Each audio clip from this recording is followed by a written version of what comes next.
जय श्री कृष्णा प्यारे भक्तों, राधे राधे। स्वागत है आप सभी का मेरे यूट्यूब चैनल लड्डू गोपाल वासु में। भक्तों, ये सत्य घटना श्याम बाबा के भक्त की है। तो आइए सुनते हैं इस सत्य घटना को। एक बार की बात है, एक श्याम भगत श्याम बाबा की बहुत ज़्यादा आराधना करता था। अपने घर परिवार में कार्यकाल में कहीं पर भी जाता तो वह पहले बाबा का सुमिरन करता था और बाबा भी जैसे उसके सुमिरन से बहुत खुश थे और उस पर बाबा की विशेष कृपा रहती थी। 3 से 4 फैक्ट्रियां उसकी चलती थी। वो धन धान्य से परिपूर्ण था। 3 भाई थे। तीनों भाई अपने बड़े भाई की बहुत इज्जत करते थे। कोई भी काम उससे पूछे बगैर नहीं करते थे। जब तक श्याम भगत घर नहीं आ जाता था तब तक कोई भी खाना नहीं खाता था। श्याम भगत के आ जाने के बाद ही सभी लोग खाना खाते थे। इसी तरह से श्याम भगत का जीवन बहुत ही खुशियों के साथ गुजर रहा था।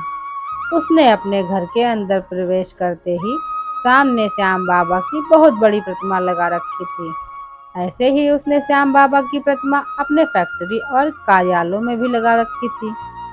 श्याम भगत के तीनों भाइयों की पत्नियां अक्सर इसके भाइयों को बंटवारे के लिए कान भरती रहती थीं।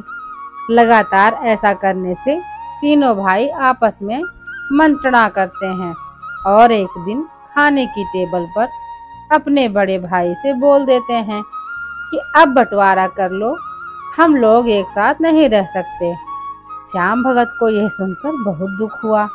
उसकी आंखों में आंसू आ गए और उसने पूछा, आखिर ऐसा क्या हुआ जिसके चलते तुम लोग अलग अलग होना चाहते हो? हम एक परिवार हैं, हम सब मिलकर रहते हैं तो हम एक मुट्ठी हैं, और यदि हम बिखर जाएंगे तो कोई भी हमको तोड़ सकता है।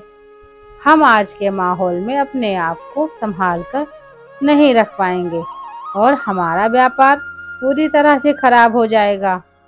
किंतु तीनों भाई जैसे तय करके बैठे थे कि नहीं, अब तो अलग होना ही है।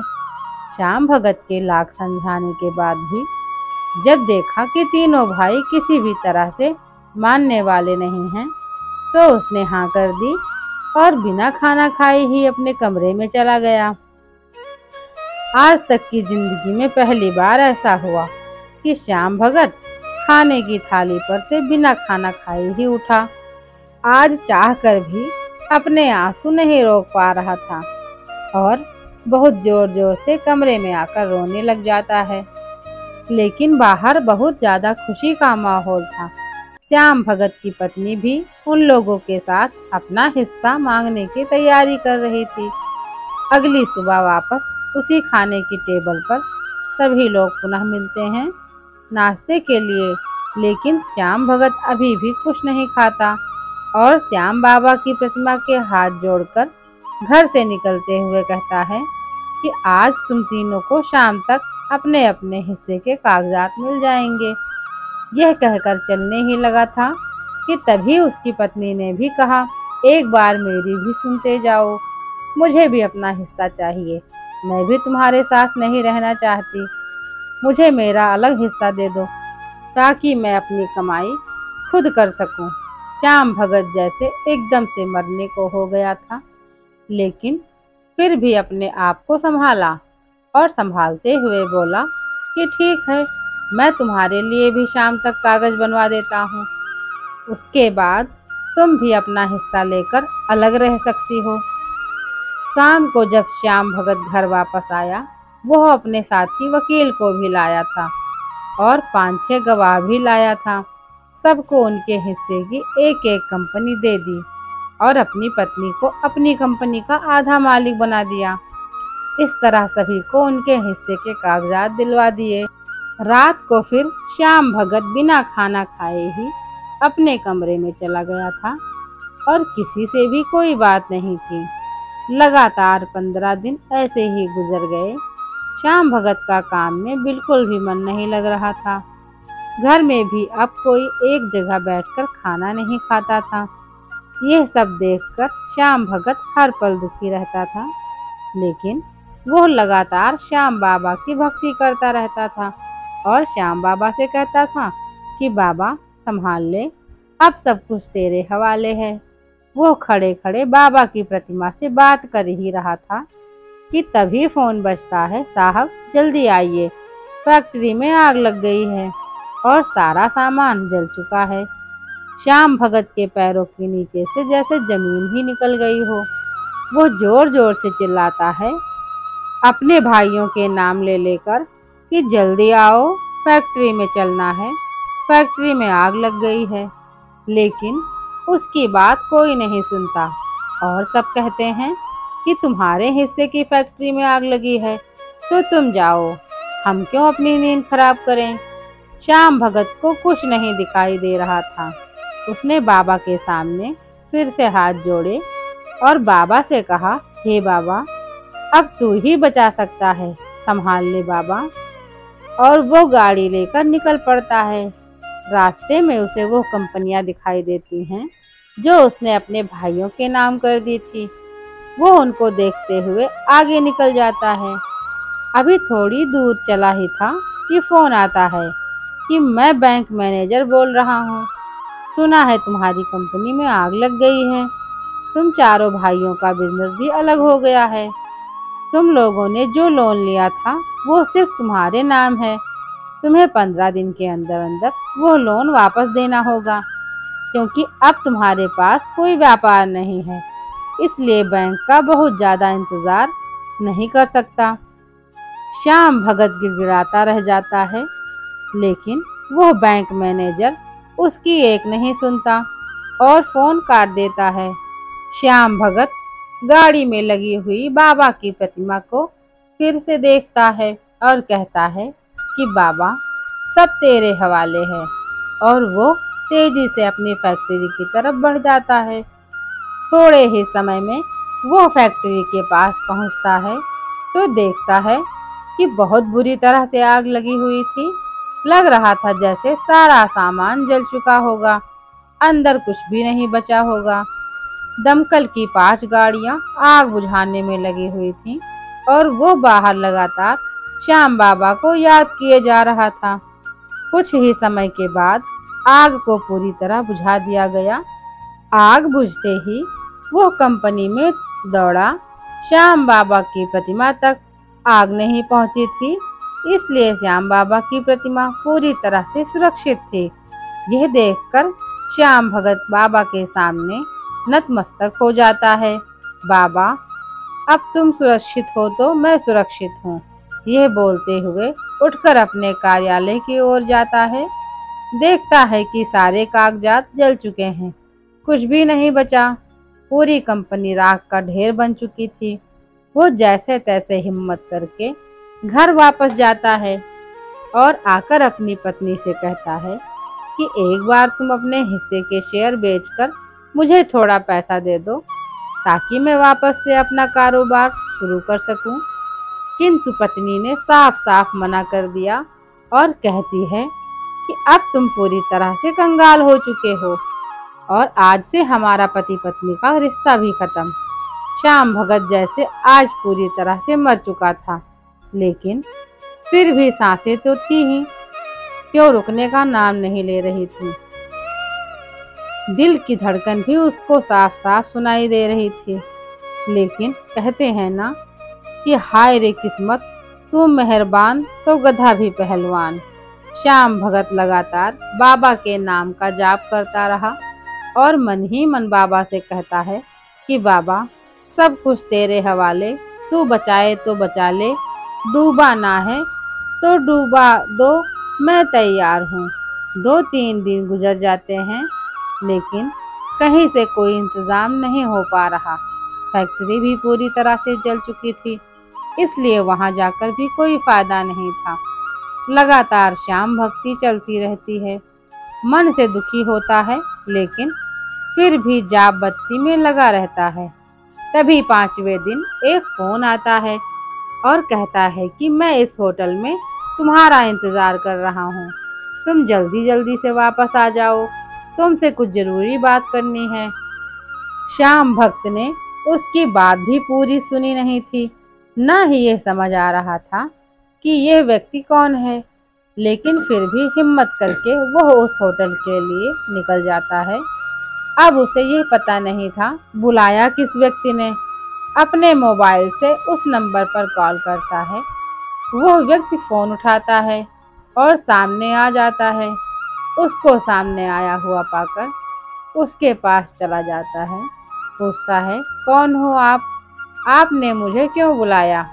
वो आदमी बड़ी इज्जत के साथ श्याम भगत को बोलता है कि पहले बैठ जाओ, आराम से आप बैठो तो सही।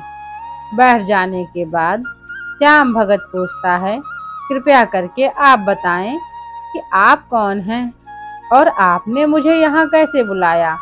मैं तो आपको जानता भी नहीं हूँ। वह व्यक्ति पास रखा एक बैग उठाते हुए श्याम भगत को देते हुए कहता है, सबसे पहले तो यह अपनी अमानत संभालो ताकि मैं आज़ादी से जी पाऊं।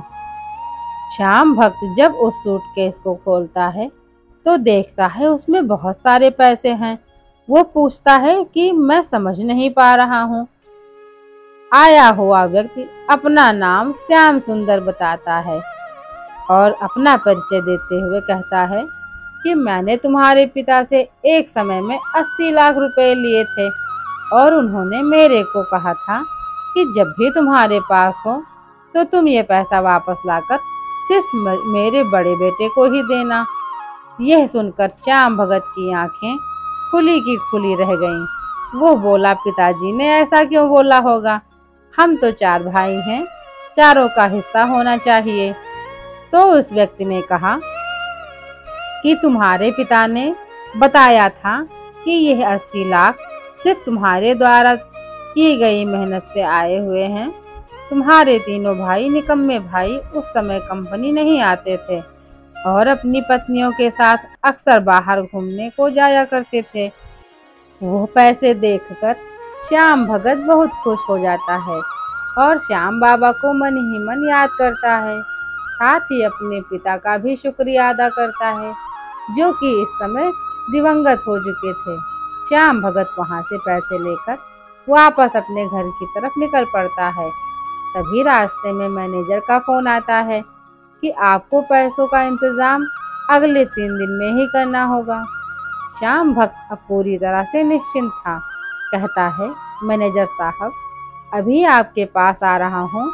आप लोन जमा होने के लिए पूरे कागज तैयार करके रखिए, मैं पूरा लोन आज ही चुका देता हूँ।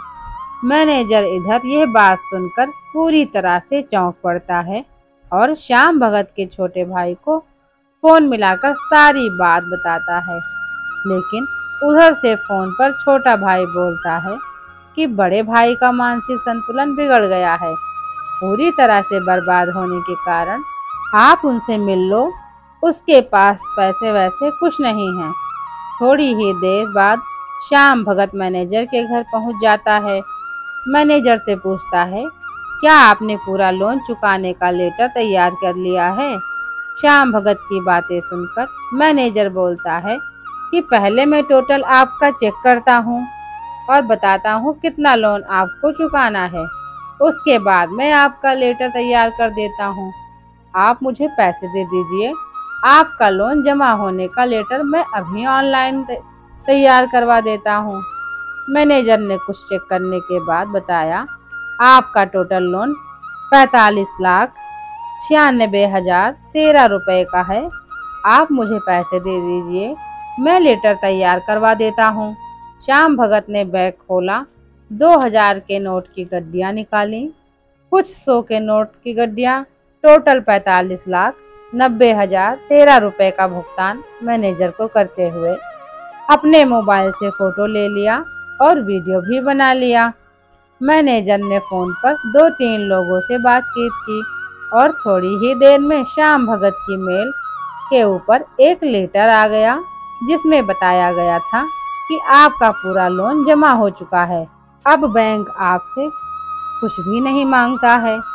मैनेजर ने कहा कि बाकी की फॉर्मेलिटीज़ आपको मेल करके बता देता हूँ और हार्ड कॉपी आपके घर बाई पोस्ट पहुँचा दी जाएगी। श्याम भगत बाकी के पैसे लेकर अपने घर की ओर चला गया। घर से उसने श्याम बाबा की प्रतिमा को लिया और बाबा को गाड़ी में बैठाकर वहां से निकल गया। रास्ते में श्याम भगत को एक जगह पर एक बोर्ड लगा हुआ दिखाई दिया, जिस पर लिखा हुआ था, यह जमीन खरीदने के लिए सिर्फ श्याम भगत ही संपर्क करें। श्याम भगत ने गाड़ी में बैठे बैठे उस नंबर पर फोन लगाया और कहा, मैं आपके बोर्ड के पास ही खड़ा हूँ, कृपया मुझे बताएं कि इस जमीन को मैं खरीदना चाहता हूँ। उधर से फोन पर आवाज आई, आप श्याम भगत हैं ना? इधर से श्याम भगत ने कहा, हाँ जी, मैं श्याम बाबा का भगत हूँ। उधर से फोन पर आवाज आई, आपको यह जमीन मिल जाएगी, 10 से 15 मिनट में वहां पर आता हूँ, आपको कीमत बताता हूँ, यदि आपके समझ में आए तो हम कागजी कार्रवाई कर लेंगे। थोड़े समय बाद गाड़ी में 3 लोग वहां पर आते हैं। श्याम भगत से जय श्री श्याम करते हैं। भगत तुरंत उनको जय श्री श्याम का प्रणाम करता है। श्याम भक्त बताता है कि मैंने आपका बोर्ड देखा तो मेरी इच्छा हुई कि मैं यहीं पर अपना कोई कार्य शुरू करूं और इसी जगह पर मैं रहूं, ताकि आते जाते समय भक्तों की सेवा कर सकूं। जमीन के मालिकों ने जमीन की कीमत बताई। श्याम भगत को कीमत बहुत पसंद आई। उसने तुरंत कार्रवाई करने के लिए कहा, लेकिन उन्होंने कहा कि इस समय तो देर हो चुकी है, आप हमारे घर चलो, रात वहीं रुको, सुबह हम आपका सारा काम करवा देंगे। आप भी श्याम भगत हो तो हमें श्याम भगत होने के नाते अपनी सेवा करने का मौका दीजिए। श्याम भक्त खुशी खुशी उनकी गाड़ी के पीछे अपनी गाड़ी लगा देता है। एक बहुत अच्छे घर में पहुंचते हैं। वहां पर पहुंचने के बाद श्याम भक्त को हाथ मुंह धोने के लिए भेज दिया जाता है। उस घर में श्याम बाबा की बहुत बड़ी प्रतिमा लगी हुई थी। श्याम भक्त ने जैसे ही हाथ मुंह धोकर वापस आया, उसने श्याम बाबा की प्रतिमा के सामने अपना शीश नवाया। बाबा को प्रणाम कर वो उन लोगों के पास चला गया। उन लोगों ने चाय नाश्ते का इंतजाम किया। सभी ने बातें करते हुए चाय नाश्ता किया और बाबा की महिमा का गुणगान किया। रात को खाना खाने के बाद सभी लोग सो गए। श्याम भगत को भी अलग से कमरा दिया गया था। श्याम भक्त खूब आराम से सोया। श्याम भक्त को लग रहा था कि जैसे वो बाबा की गोद में ही सो रहा हो। ना उसको किसी प्रकार का दुख था, ना उसको किसी प्रकार की चिंता थी। वो बहुत ही गहरी नींद में सोया। सुबह उठने के बाद, नित्य क्रिया करने के बाद सभी लोग नाश्ते के लिए खाने की टेबल पर मिलते हैं। बाबा का गुणगान करते हुए सभी ने खाना खाया तथा कागजी कार्रवाई के लिए एक कार्यालय में पहुंचे। वहां पर पहुंचने के बाद श्याम भगत ने उनको उनकी जमीन की कीमत दी। कीमत देने के बाद कागजी कार्रवाई करने के लिए प्रोसेस शुरू हुआ। कुछ ही समय बाद सारे कागजात बनकर तैयार हो गए। सभी के हस्ताक्षर होने के बाद सरकारी मोहर लगाकर वो कागज श्याम भगत को दे दिए गए। अब उन लोगों ने श्याम भगत से पूछा कि आपका आगे क्या विचार है। तो श्याम भगत ने कहा कि मैं यहाँ पर अपनी एक फैक्ट्री लगाऊंगा और यहीं पर रहने के लिए छोटा सा घर भी बना लूंगा, ताकि घर और कार्यालय दोनों पास पास होंगे तो मैं उनकी अच्छे से देखभाल कर पाऊंगा। श्याम भक्त के पास अभी कुछ पैसे बचे हुए थे। उससे उसने प्लान बना लिया कि किस तरह से वो कितना काम खड़ा कर सकता है। उन लोगों ने आग्रह किया कि जब तक आपका घर नहीं तैयार हो जाता तब तक आप हमारे घर में ही रहिए, आपको किसी भी प्रकार की कोई परेशानी नहीं होगी। श्याम भक्त के पास और कोई समाधान ही नहीं था। वह वहीं पर रुकने को तैयार हो जाता है और धीरे धीरे अपना काम शुरू करवा देता है। बहुत जल्द वहां पर एक अच्छा खासा फैक्ट्री का ढांचा खड़ा हो गया था तथा श्याम भगत का 2 कमरों का मकान भी बन चुका था। कुछ दोस्तों से मदद मांगकर श्याम भगत ने कुछ पैसे इकट्ठे किए और अपना काम शुरू कर दिया। बाबा की कृपा से उसका काम भी बहुत बढ़िया तरीके से चल निकला। श्याम भगत अब अपने घर में आ गया था। कंपनी का भी काम शुरू हो गया था। देखते ही देखते श्याम भगत ने 3 फैक्ट्री शुरू कर दी थी। घर में हर प्रकार का सुख सामान उपलब्ध था। हर जगह पर सबसे पहले श्याम बाबा की पूजा आरती होती थी। शाम को मंगल आरती होती थी। कोई भी अगर श्याम भगत के पास काम मांगने आता तो श्याम भगत उसे उसके सामर्थ्य के अनुसार काम बताकर काम पर रख लेता था। श्याम बाबा की असीम कृपा श्याम भगत के ऊपर थी, जिसके चलते दूर दूर तक श्याम भगत के चर्चे पहुंच चुके थे। श्याम भगत के भाइयों के पास भी श्याम भगत की चर्चा पहुंची। अपने बड़े भाई की इतनी बड़ी कामयाबी देखकर उनकी बुद्धि निकलकर उनके पैरों में गिर चुकी थी। तीनों ने अपनी पत्नियों को बहुत डांटा और बताया कि जब तक बड़े भैया का साथ था, उनके साथ बाबा श्याम की भी भक्ति के कारण हम सभी पर भी श्याम बाबा की कृपा थी और हम बहुत अच्छा जीवन जी रहे थे। अब हमारी सबकी शक्तियाँ गिरवी पड़ी हैं, मकान गिरवी पड़ा है, गहने जेवर सारे बिक चुके हैं, भूखे मरने की हालत हो गई है। अब तो भैया इससे हम माफी मांगने के लिए भी नहीं जा सकते। उधर श्याम भगत की पत्नी का भी यही हाल था। रोम रोम कर्जे में डूब चुका था। सभी को अपने लालच और अपनी गलतियों पर बहुत पछतावा हो रहा था, लेकिन अब उनके पास कुछ भी नहीं था। वो चाहकर भी श्याम भगत तक नहीं जा सकते थे।